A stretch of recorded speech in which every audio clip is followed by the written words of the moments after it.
The following edition of SNN is sponsored by UPS and the UPS Foundation, a proud sponsor of SafeAmerica programming since 1994. Also, the Lockheed Martin Company, CopierNet, United Distributors, Sprint, and Atlanta Medical Center. Thanks to these firms for their support of SafeAmerica, SNN, and the new Vet TV, an online portal which will provide information and assistance to welcome home our heroes on the home front.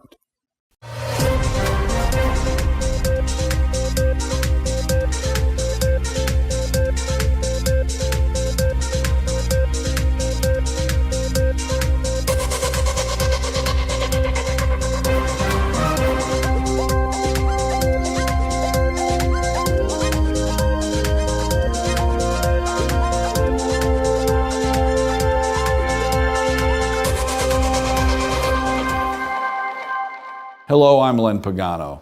There are many emerging issues in 2017, and one that has surfaced across the country is human trafficking, the marketing of young boys and girls for sex. Here in Georgia alone, more than 400 youth are victimized annually, and while police departments are working together through a special task force to rescue these kids, the challenge oftentimes is when they're rescued, they have no transitional support to normalize them. Currently, there are 2 homes in Georgia with less than 40 beds to help young girls, but there is not one location in Georgia for boys to go to be helped. So if they're recovered, currently Georgia police agencies have to send them to North Carolina to a safe haven in that state. The SafeAmerica Foundation has launched a collaborative with the Atlanta Children's Foundation and its Toccoa facility, The Village, to provide housing in the future for 10 to 12-year-old boys who've been rescued. Under the leadership of Atlanta Medical Center President Kim Ryan, SafeAmerica is also planning to extend the work that we began last year at meetings at the UN in New York and on Capitol Hill with a national task force to work on this issue.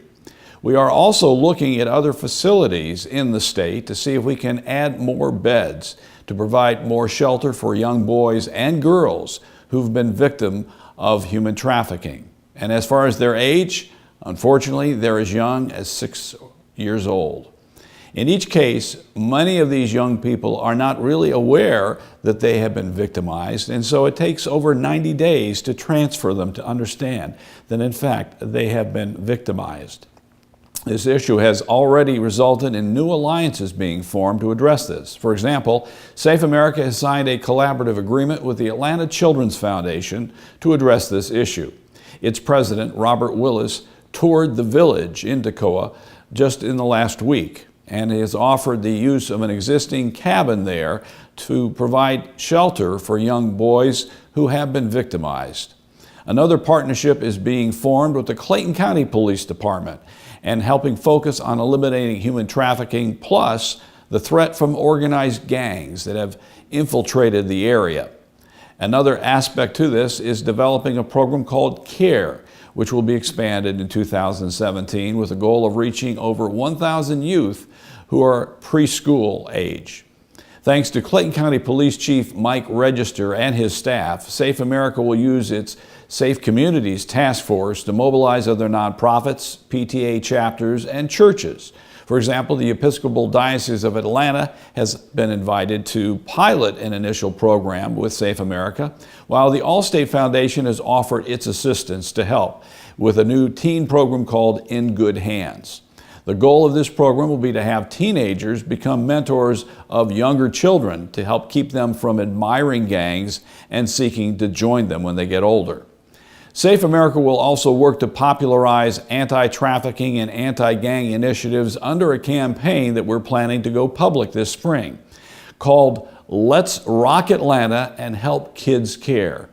Thanks to WSB Television, this promotional campaign will be launched in the spring with support from businesses and other nonprofits as well as other local media. SafeAmerica sees safety as an issue for all Americans to be focused on this year. And to help raise the profile, SafeAmerica is planning its first ever National Safety Conference this fall. Under the title Training for a Safer North America, the program will focus on current trends and innovative products that will save lives, such as Miller Ingenuity's Zone Guard, used in the rail industry. This safety conference will also look at other areas of concern, such as cyber safety, transportation, disaster resilience, and global safety issues, as well as community safety issues. We'll be looking at how to help special populations such as veterans, and we'll also look at developing an ultimate safety program that will include evaluation of new safety products, certifying them, and helping promote their use. One example will be promoting a new portable cooking utensil called the Glatt Stove that costs under $20 and can help people cook food without electricity. Engaging business leaders is critical to popularizing new ideas and new products, which is why SafeAmerica is working on expanding our reach to the C-suite through a program called the CEO Network. Later this year, we'll have meetings in Chicago, Philadelphia, New York, Washington, D.C., and Atlanta. And through our new chairman, Steve Blue, we'll work on trying to engage over 100 leaders from coast to coast in being our CEO Network. Well, that's it for this report. Thanks for joining us on SNN.